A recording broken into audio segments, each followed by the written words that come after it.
বিশ্বব্যাপী গুরুত্বপূর্ণ পণ্য ওষুধ শিল্পের বাজার ছাড়িয়েছে 5.5 ট্রিলিয়নের মাইলফলক।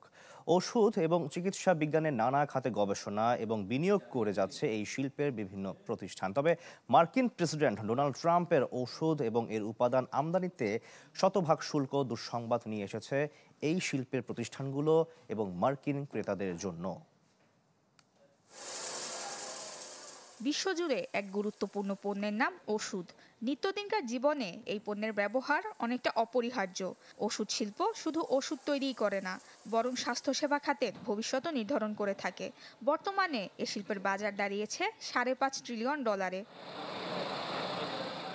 এ খাতে সবচেয়ে বেশি বাজার মূলধন $686 বিলিয়ন নিয়ে তালিকার প্রথম অবস্থান ধরে রেখেছে মার্কিন প্রতিষ্ঠান এলি লিলি।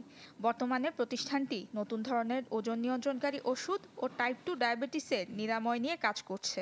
359 বিলিয়নের বাজার মূলধন নিয়ে তালিকায় দ্বিতীয় অবস্থানে রয়েছে আর এক মার্কিন প্রতিষ্ঠান জনসন অ্যান্ড জনসন। ওষুধের পাশাপাশি হৃৎপিণ্ডের অস্ত্রোপচারে কৃত্রিম বুদ্ধিমত্তার ব্যবহার নিয়ে কাজ করছে তারা। ড্যানিশ প্রতিষ্ঠান নভো নর্ডিস্ক রয়েছে তৃতীয় অবস্থানে, বাজার মূলধন $334 বিলিয়ন। চতুর্থ ও পঞ্চম অবস্থানে রয়েছে মার্কিন প্রতিষ্ঠান অ্যাবভি ও সুইস প্রতিষ্ঠান রোশ। অ্যাবভি সাম্প্রতিক সময়ে ক্যান্সার এবং মস্তিষ্কের বিভিন্ন রোগের নিরাময় নিয়ে কাজ করছে। একই পথে হাঁটছে রোশও। তবে ওষুধ শিল্পের জন্য দুঃসংবাদ নিয়ে এসেছে মার্কিন প্রেসিডেন্ট ডোনাল্ড ট্রাম্পের সাম্প্রতিক শুল্ক ঘোষণা। ওষুধ এবং এর বিভিন্ন উপাদান আমদানিতে শতভাগ শুল্কারোপ করেছেন তিনি।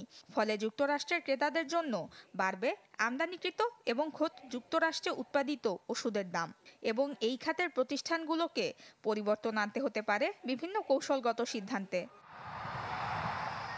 নুসরাত মৌমি, চ্যানেল 24।